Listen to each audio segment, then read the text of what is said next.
Sing hallelujah to the Lord. Sing hallelujah to the Lord. Sing hallelujah. Sing hallelujah. Sing hallelujah to the Lord.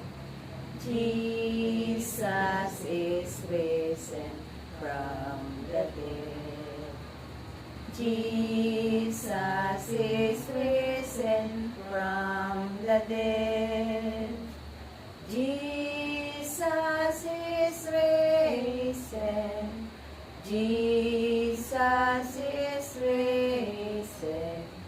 Jesus is risen from the dead.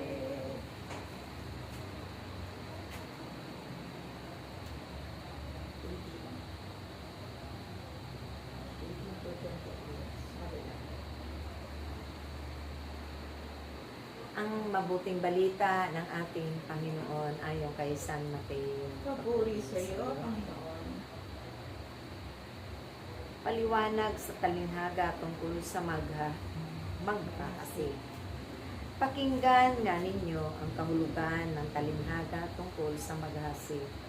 Ang mga nakikinig sa salita tungkol sa paghahari ng Diyos, ngunit hindi nakauunawa nito, ay katulad ng mga binhing nasik sa tabi ng daan. Umarating ang masama at pinaagaw ang nasik sa kanilang puso. Inilalarawan ng binhing nasik sa kabatuhan ang nakikinig ng salita at masayang tumatanggap nito kaagad, ngunit hindi ito tumingo sa puso nila, kaya't hindi sila nanatili. Pagdating ng mga kapighatian o pag-uusig dahil sa salita, agad silang nanlalamig. Inilarawan naman ang nahasik sa dawagan, ang nakikinig ng salita, ngunit naging abala sa mga bagay ukol sa mundo ito, at naging maibigin sa mga kayamanan anupat ang salita'y nawala ng puwang sa kanilang puso, kaya't hindi makapamuna.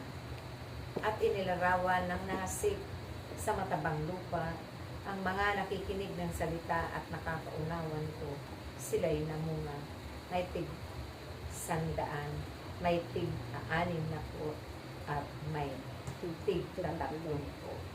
Mga kapatid, ito ang mabuting balita ng ating kaligtasan. Pinupuri ka namin, Panginoong Heso Kristo.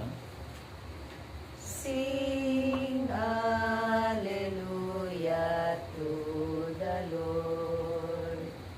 Sing